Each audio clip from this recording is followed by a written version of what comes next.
अपनी मांगों को लेकर हड़ताल पर डटे प्रदेश के कर्मचारी निष्कासन को भी तैयार हैं, लेकिन जब तक सरकार मांगे नहीं मानती तब तक हड़ताल से पीछे नहीं हटेंगे। ये बात मंडी पहुंचे जिला परिषद कैडर अधिकारी एवं कर्मचारी महासंघ एवं पंचायत सचिव महासंघ के राज्य अध्यक्ष अमित जसरोटिया ने मीडिया से अनौपचारिक बातचीत के दौरान कही। अमित जसरोटिया ने कहा कि महासंघ की हड़ताल को आज 20 दिन हो चुके हैं, लेकिन सरकार के साथ हुई वार्ता विफल ही रही। उन्होंने कहा कि अब पूरे प्रदेश में कर्मचारियों से मिलकर आगामी रणनीति तैयार कर रहे हैं। सरकार यदि उनकी मांगों को नहीं मानती है तो वो भूख हड़ताल से भी गुरेज नहीं करेंगे। इतना ही नहीं, यदि सरकार कर्मचारी को निष्कासन का डर देकर डराना चाहती है तो कर्मचारी निष्कासन को भी तैयार है। अमित जसरोटिया ने कहा कि अपनी मांगों को मनवाने के लिए यदि सरकार के खिलाफ सड़कों पर उतरने की नौबत आती है तो महासंघ उसके लिए भी तैयार है। अमित जसरोटिया ने कहा कि आज भी मंडी ब्लॉक के कर्मचारियों के साथ वार्ता करने यहां पहुंचे हैं। आज 20वें दिन में भी कर्मचारियों की हड़ताल जारी है, लेकिन सरकार से कोई भी आश्वासन न मिलने पर महासंघ के कर्मचारी खफा है।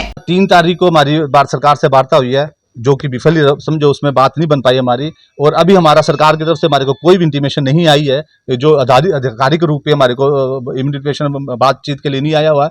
पर हम बैठे हुए हैं, हम डटे हुए हैं, क्योंकि हम सभी लोगों का आपसी सहमति यही बन रही है कि जब तक सरकार हमारे से वार्ता नहीं करती है या जब तक सरकार हमारे को नोटिफिकेशन नहीं करती है तब तक हम ऐसे डटे रहेंगे। और रही उग्र होने की बात, हम इस आंदोलन को आगे लेके जाएंगे।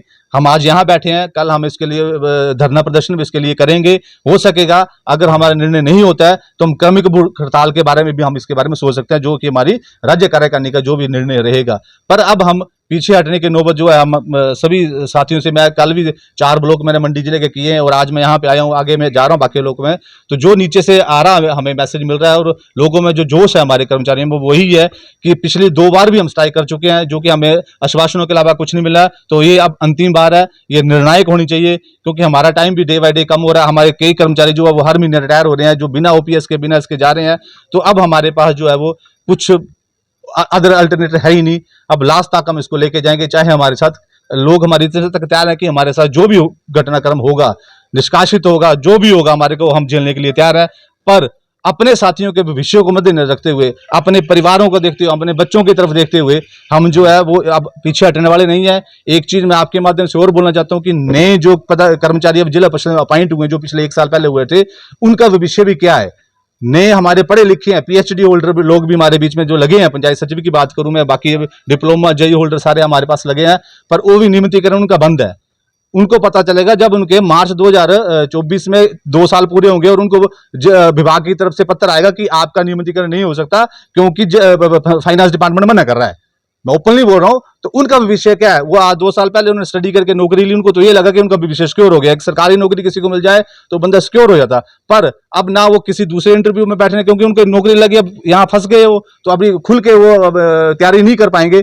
तो उनका भविष्य तो मेरे को ये लग रहा है कि उनका भविष्य तो आने वाले टाइम में खत्म ही है। बच्चे भी कल को हम भी उस स्टेज में रिटायरमेंट में बैठे हुए, हमारे बच्चे भी कल इस विभाग में आना चाहें तो अगर ये स्थिति रही तो हम तो मना करेंगे कि क्यों आना यहाँ पे।